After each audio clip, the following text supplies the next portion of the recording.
Welcome to the Great Detectives of Old Time Radio. From Boise, Idaho, this is your host, Adam Graham. If you have a comment, email it to me. Box13@greatdetectives.net. Follow us on Twitter @Radio Detectives and become one of our friends on Facebook. Facebook.com/Radio Detectives. Today's program is brought to you in part by the financial support of our listeners. And I want to thank Kelly, who became our latest Patreon supporter at the Master Detective level of $15 or more per month. Can become one of our ongoing supporters at patreon.greatdetectives.net, as well as support us on a one-time basis, support.greatdetectives.net. And mail in a donation to Adam Graham, P.O. Box 15913, Boise, Idaho 83715. All right, well, now it's time for today's episode of Nightbeat. The original air date, July the 17th, 1952, and this is The Smell of Peaches. Now, Pabst Blue Ribbon presents, transcribed, Frank Lovejoy in Nightbeat.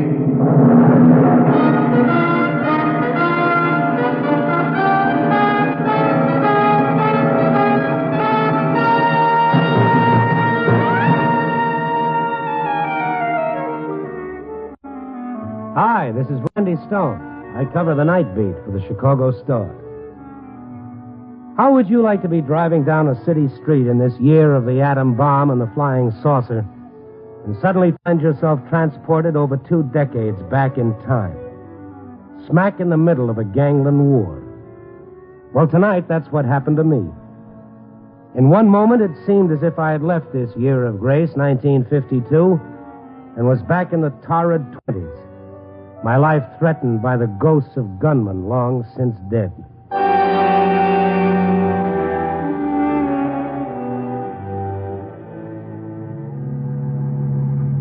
It was one of those quiet, dull nights with the fog rolling in and nothing of interest for it to hide. I just stopped for a red light, and that's when it happened. A man jerked open the door and piled in beside me. Get going. Please, they're after me. Who's after you? Shiv's healed. He's got a gun. Get going, I tell you. Friends of yours? Huh? What? These people that are after you. Who are they? Abby and Shiv trying to kill me. Yeah, but they won't get it. Never. Get what? What did they want? This is what they wanted.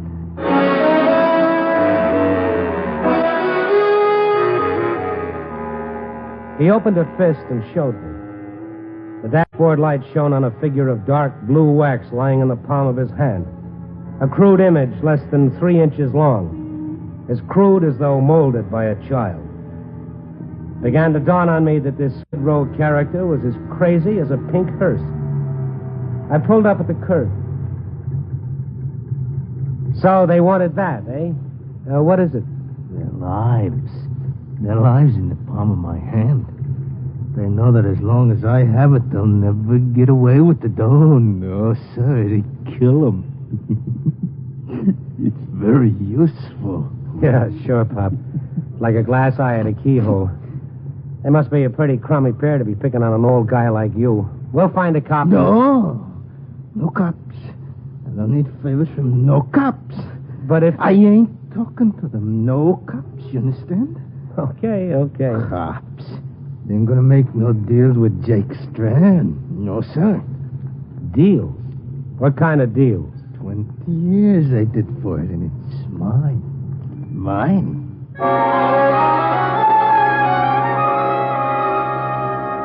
Jake, he'd called himself. The name, the face now rang a clearer bell in my memory. 20 years, of course. Jake Strand. A news item only a few weeks ago with the picture, Jake Strand, kingpin hoodlum of the thirsty 30s, now free.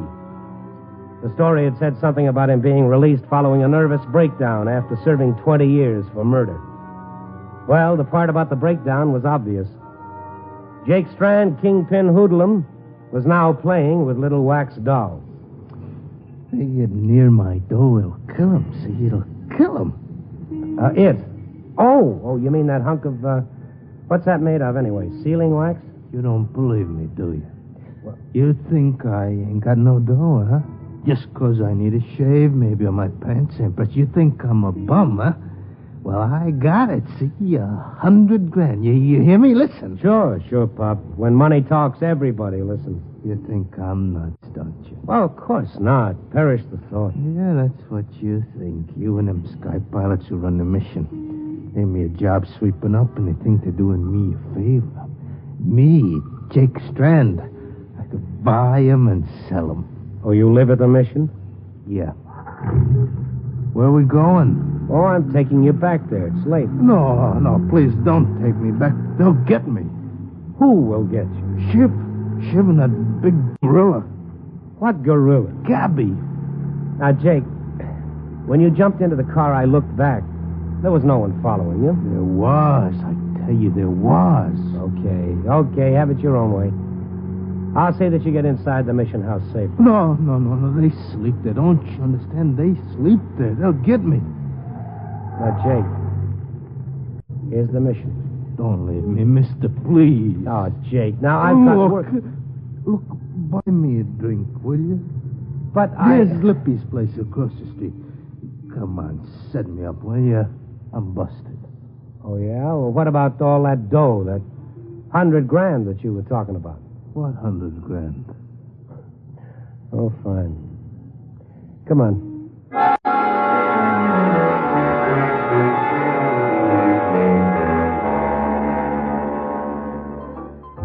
Lippy's is one of those low-rent joints with sawdust on the floor, a piano player banging out ragtime, and unwashed clientele. Jake pressed the front of his dirty shirt against the bar while I strolled over to a phone booth near the door.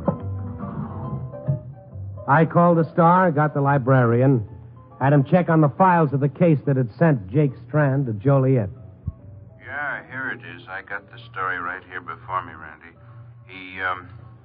He was convicted of the murder of Tank Daniels and Ed Morelli. Sentenced 20 to life. A double murder, and he got off with 20 years? One moment. It says here, he claimed Morelli tried to take him for a ride in one of his trucks. He broke away, grabbed Morelli's gun. Strand must have hired a high-priced magician to make a jury believe that. Not according to this. The court had appointed a public defender to handle Strand's case. What? That's right, Randy. Strand took a pauper's oath. He was dead broke. The case goes back quite a few issues. Shall I look? No, that's all I want to know. Thanks, Mickey.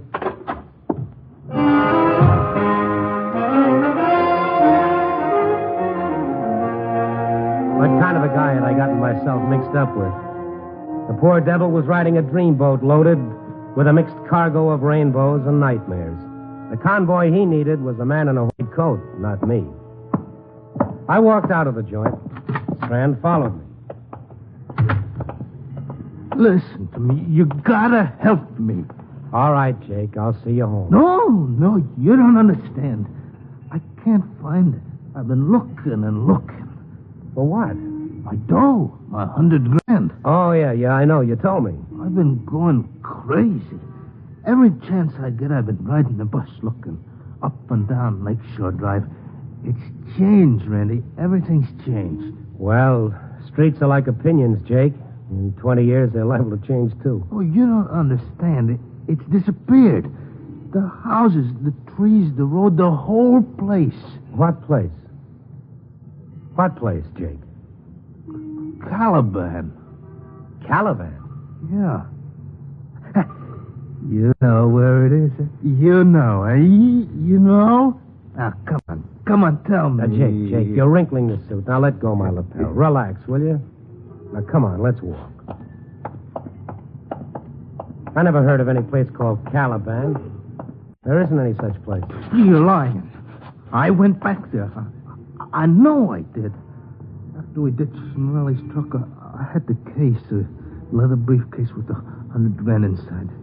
Caliban, it was there. I know it was there. I went back. Come on, let's cross the street. Of course, in 20 years, the name could have been changed. What sort of place was it? Oh, quiet. Trees. It was down there mixing the cement. Cement? I went there by myself, see. I didn't want the others to know. To know what? Watch the curve, Jake. And the smell of peaches. Peaches? Well, that figures. But just where, I don't know. Peaches.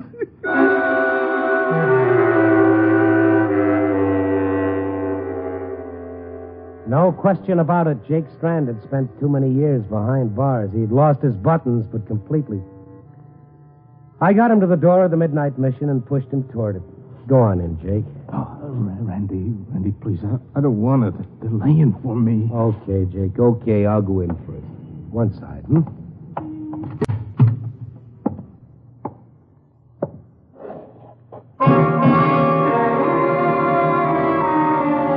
The place had been a store, now converted into a dingy chapel with a few crude benches and a section of counter used as an altar. A bare bulb hanging from an overhead cord shed a sickly light. I looked around. I was hardly surprised to see what I did see, which was nobody.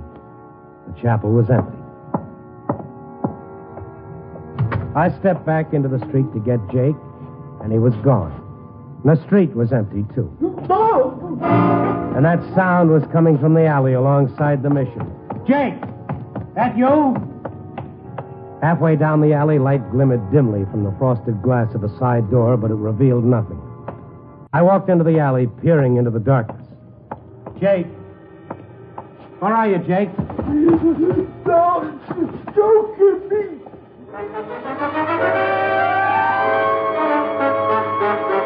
There were two of them struggling with Jake. All right, pal. Get him up.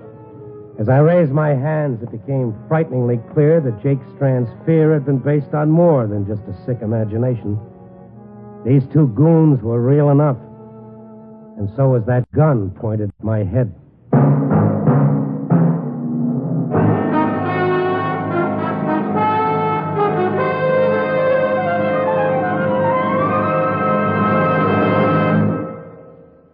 We return in just a moment to Night Beat, starring Frank Lovejoy as Randy Stone. A warm summer evening, a pleasant breeze, you and your friends enjoying yourselves out on the porch with snacks and Pabst Blue Ribbon beer. There's a summer scene played many times, in your home and many homes all over America. Smooth, delicious Pabst Blue Ribbon is your hospitality carried on a tray, your friendliness brimming in a glass. Yes, for summer indoor and outdoor fun, you'll always want to include Pabst Blue Ribbon. And by the way, for some wonderful food ideas to go along with friendly, satisfying Pabst Blue Ribbon, listen to this. Here's a list of foods to choose for picnics, parties, barbecues. Campbell's Pork and Beans, Armour's Treat, Borden cheese, Ritz Crackers with Frankfurters, and of course, Pabst Blue Ribbon. You'll find that food tastes better by far if you serve them with foaming PBR. What'll you have? Pabst Blue Ribbon. what'll you have?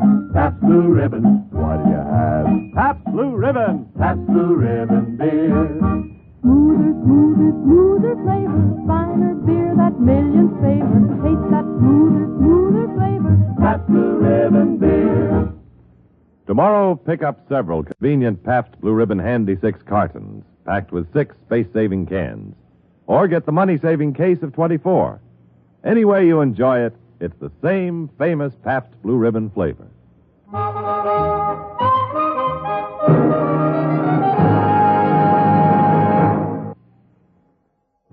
Act 2 of Night Beat will continue after a brief pause for station identification.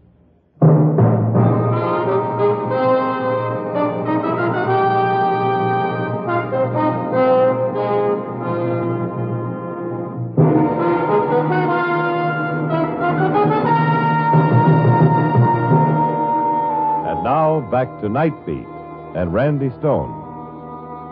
Experience, they say, is what you have left when everything else is gone. And Shiv's gun staring me in the face was an experience that convinced me that whatever delusions Jake Strand may have had, the two Skid Row bums who were after him was certainly real enough.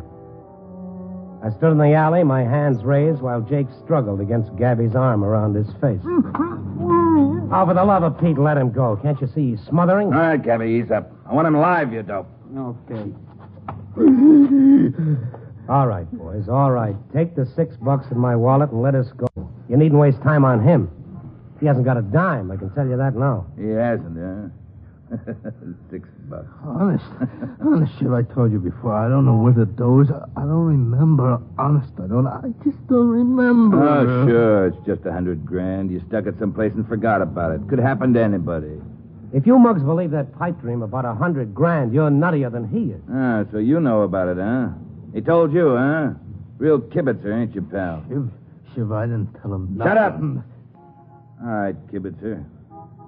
Turn around. Yeah, that's it. Just keep those mitts high. All right. The only deadly weapon I'm carrying is a fountain pen. I'll take it. And your wallet. All right, you can let him down. Turn around. Thanks. $6 lousy bucks. Well, that's what I said. What's this? Randy's. It's my press card. Don't strain your eyes. I'm with the Star. Reporter? I didn't know it, Shiv, honest. He just gave me a ride. I didn't know he was... Keep your mouth shut, big shot. You'll talk when I tell you to, not before. I'm giving the orders now. You ain't nobody. You understand? Shut up! You, newsboy. That's your car out in front. It's an old model. You can do lots better. I ain't fussy. All right, both of you, get moving. To the car. And don't try to be no hero.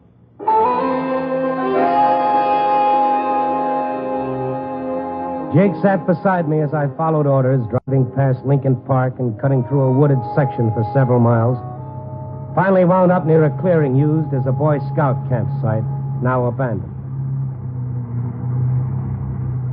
This'll do. Pull up. What are we going to do here? Get our merit badges? Real funny boy, ain't you? All right, spill it. Do you mean to say you believe any old guy who comes along babbling about millions and living on handouts? No, pal, I don't. But this ain't any old guy. This is Jake Strand. I bet you told him. I bet you Jake told him. Will you shut up? Look, newsboy. Maybe you don't know who Jake Strand is. Maybe you're too young, huh? Maybe you wasn't old enough to read. What are you trying to hand me, anyway? I'm trying to smarten you up, that's all. Oh, you are? This stuff about $100,000. I don't care who Jake used to be. But right now he's living in a dream world. That money never existed. Yeah, it's funny how everybody in Stir knew about that dough Jake hijacked off of Morelli. They were talking about it when I was there. I bet they're still talking about it. I see. You and Jake did time together. For a little while, pal. A long time ago. How about it, Jake? Did you give any of the boys a tip before you left, huh? I'm your pal, too, Jake. Remember me? I used to keep bar for you. Remember? Yeah. You remember, huh? And you remember where you stashed Morelli's dough? No, I don't, Shiv. Honest, I don't. I can't. You sure you can? Try. Think hard. We'll give him a share, won't we, Shiv? You bet we will. Fair and square. We'll divvy it 4 ways. 4? Well, thanks for cutting me in. Why not? We ain't hogs. Yeah. With all that loot, we won't have to work no more. I Shiv, we'll sleep in flop houses. You bet we won't, Gabby. Nothing but the best. Swell hotels, fancy restaurants. How about it, Jake? Remember them nightclubs you used to own, them $200 suits you used to wear? We can all wear them. Where'd you hide it, Jake, huh? Where, huh? Tell me, go on, where is it? I don't know. There never was any $100,000. He was bankrupt before he went to trial. He didn't have a dime. So you know about that, huh, newsboy? What else do you know?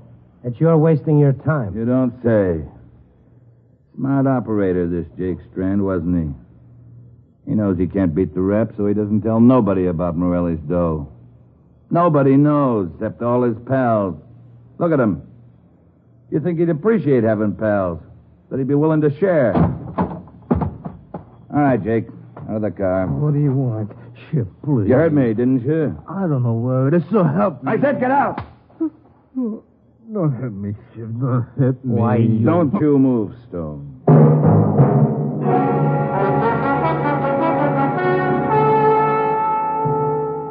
I had to play for time, for that one unguarded moment when I could make a break.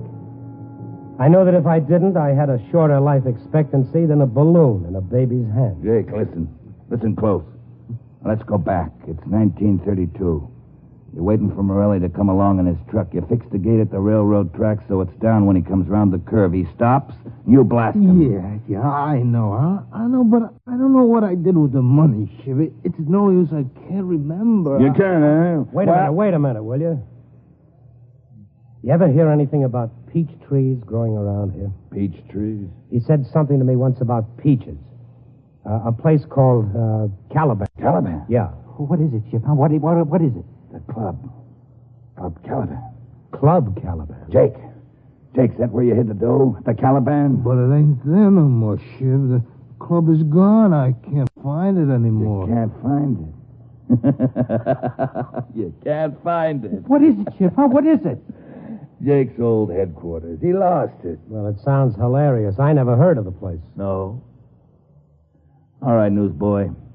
Back in the car. We're taking a little ride up Lakeshore Drive.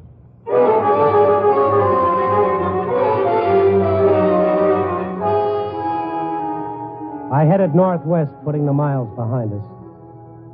At one point along the way, Shiv made me stop where the road was being repaired while Gabby got out and stole a couple of oil lanterns hanging there. We continued on. Just where is this Club Caliban? Just shut up and keep driving. I looked all over for it. I'll find it, Jake. Don't worry.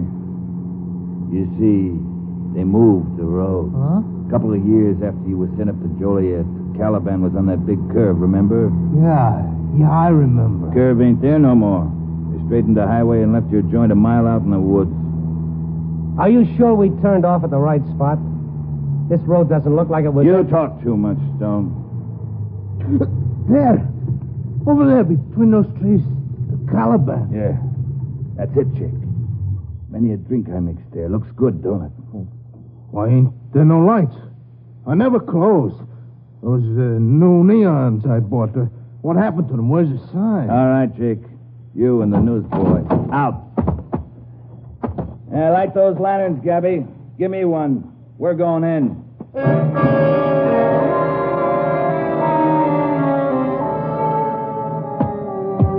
We crossed the rickety veranda.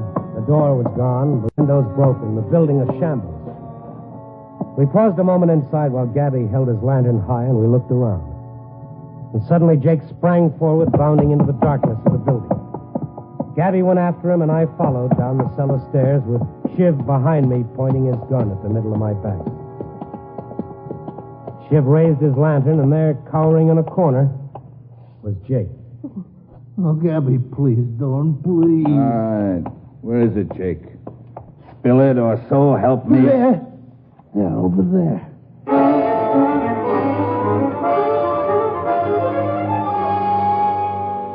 He was pointing at nothing at all. Nothing but a concrete wall. Where? I'll kill you. Let him alone.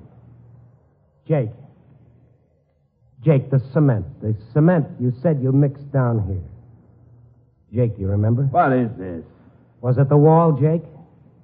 Was it the wall? What? He means the wall. The cracks, look. You can put your fingers through them. It's hollow, Gabby. Kick it in.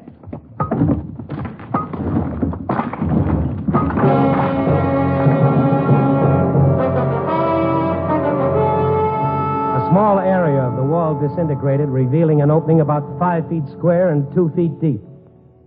And in it, 4 cases of liquor piled on top of each other. The topmost case had been opened, the broken boards lying across it. And beside them, eaten with decay, was a bulging briefcase. Gabby snatched it, knocking the loose boards out of the way, and handed it to Shiv. The dough, huh? The dough. Yeah. Bundles of 20s, 50s, and 100s. All there, huh, Shiv? 100 grand, huh? Yeah, more maybe. Yeah, keep your eye on them. You betcha. This looks like stuff you added to the Morelli loot, Jake. Yeah, a nice little nest egg, eh, boy? Take a look at it, newsboy. So it was a pipe dream, was it? Well, it's going to be a little embarrassing when those old-fashioned gold reserve notes start hitting the banks and they ask you where you got so many of them. I wouldn't worry about it, pal. Because I don't think you're going to be around when that happens. Shiv, you got a corkscrew, huh? You got a corkscrew? What? It's scotch, Shiv. A case of scotch open on top. It says here on this Ah, box. give me that. You don't need a corkscrew. Just knock off the neck. Just like this.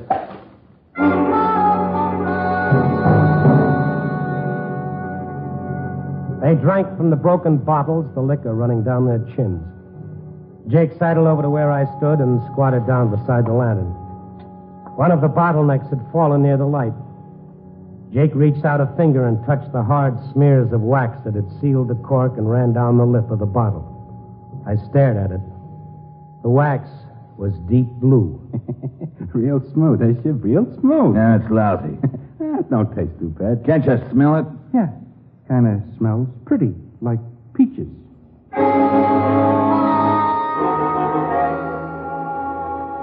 Peaches.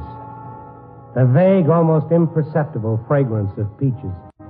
That began to add up as I remembered something I'd once read. I stepped backwards, dragging Jake with me. Invisible centipedes crawling up and down my spine. Don't try it, Stone. Where do you think you're going, pal? They want a drink. Give him a drink. Here, take my bottle. Go on, take. What's the matter, Gabby? Look at him. Couple of drinks in the big box.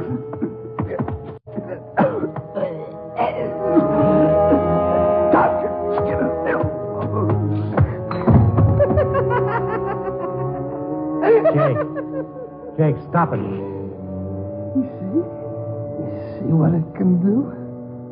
What? This.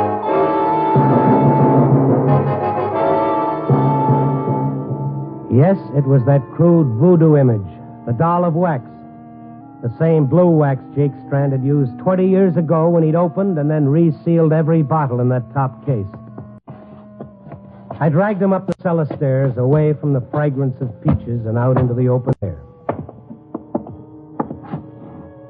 There's only one poison that smells like the stuff you put in those bottles, Jake. The stuff they use in the gas chamber at San Quentin. Where'd you get it, Jake? Where'd you get it?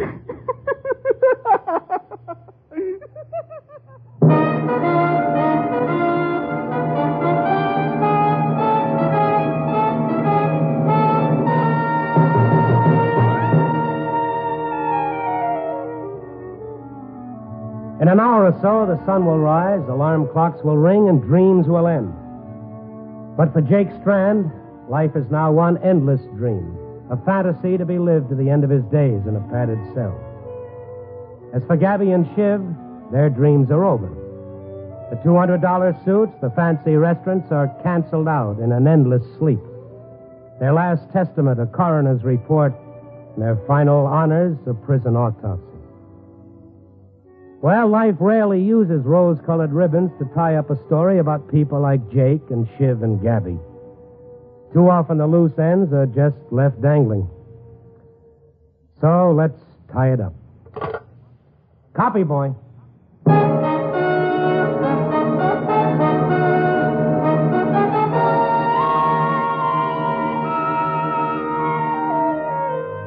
Night Beat, starring Frank Lovejoy, is produced and directed by Warren Lewis.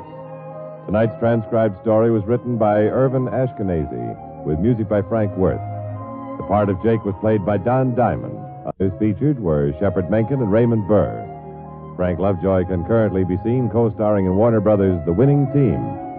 Listen next week at this time and every week as Randy Stone searches through the city for the strange stories waiting for him in the darkness.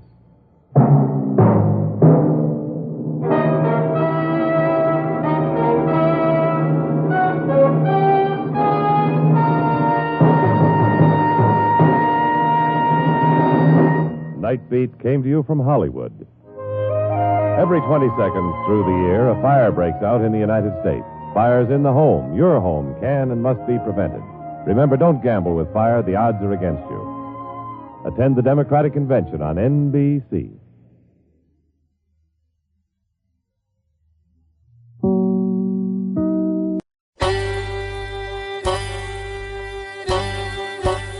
Hi, this is Andrew from OTRWesterns.com. I wanted to invite you to come take a look at our site where we put out podcasts of old-time radio westerns.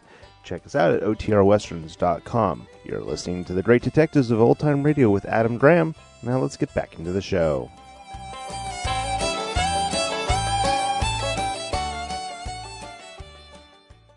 Welcome back. Very interesting to hear Raymond Burr on this program. I think that's the first time we've heard Burr. Overall, this is just a pretty straightforward piece of radio noir, brilliantly executed with Burr doing a great job as the heavy. Alright, well, that will actually be all for today. Join us back here tomorrow for Rocky Fortune. And then next Monday, it's another episode of Nightbeat. In the meantime, send your comments to box13 at greatdetectives.net. Follow us on Twitter at Radio Detectives. Become one of our friends on Facebook. Facebook.com/Radio Detectives. From Boise, Idaho, this is your host, Adam Graham, signing off.